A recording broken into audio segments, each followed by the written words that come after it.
Okay, I've been live enough today, but I had to pop in. It's the end of the day.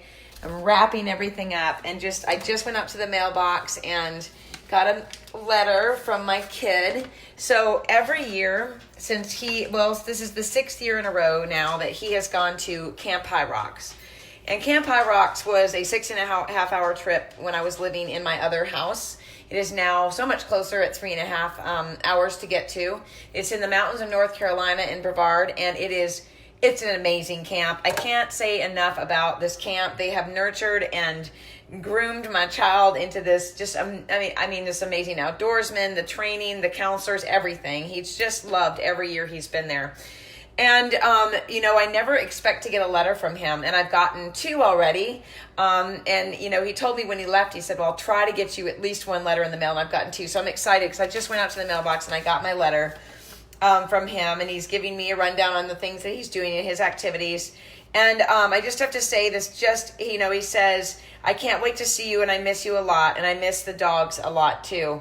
And I just have to say that at first when my ex-husband was wanting to send him to this camp, I was like, absolutely not, because it was a $6,000 investment, and we had to apply to go and all of that. And then I said, you know what? There's only one time in his life he's going to get to do this at this age. So we enrolled him in the camp. He got accepted by application, and he's been going every year for 6 years. Well, with the recent divorce and a big financial hit to our lifestyle, my worry and concern this year was, camp has been paid for because when he gets home, we immediately start paying on it again.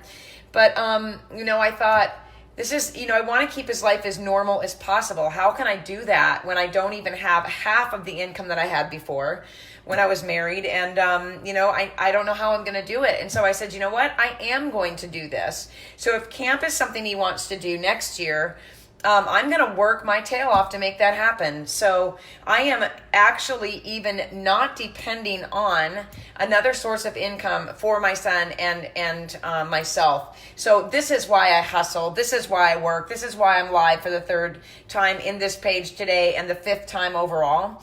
This is why I invest in my business, because I want to be able to say yes to the opportunities for my son. I want to be able to say yes to the opportunities for myself. And I have a really big plan for giving back to the world. When I get where I want to be and I can take care of my son and myself, I have things I want to do with my money that make the world a better place. And I'm not just saying that like a cliche. Like, I have a business plan in my mind for how I want to give back to the world in a way that feels really good to me, fills my soul, and is able to help others. So you guys, this is why we work. We work for the camp letters. We work for the things that we want to do with our lives, to enjoy our lives. And we work to make a difference in the lives of others. At least those are my reasons. And I hope that maybe you'll share with some of your reasons. Hi, Robin, below in the comments is, why are you doing this? Why are you working so hard? Why are you struggling in the world of entrepreneurship? I want to hear from you, because those are my big reasons for becoming an entrepreneur. And I don't have a big swimming pool behind me, and I'm not in a freaking Ferrari going down the road talking to you from some lavish lifestyle like those ads that keep popping up, which make me just want to scream. I'm simply standing in my kitchen in a modest home, holding up a letter from my child from camp and telling you this is the reason. It's not for the diamonds. It's not for the nice cars. It's for quality of life and being able to connect with my son and with other people as well, and to have a good, comfortable lifestyle. Okay, guys, I'm done going live today. I've had enough. I feel like you probably had enough of me as well. So, I want you to have an amazing Monday night. Really think about that money mindset that I went live on earlier today, about how can you start shifting that. Hi, Emily. And really think about the purpose behind why you're doing the hustle, the big hustle that we're all in right now. Put some thought into those things, and just know that there are bigger reasons than our little tiny egos that get disappointed if someone doesn't hire us and all of that. There are bigger reasons to focus on the big picture. And I'm right there with you doing the same thing. So have a great night.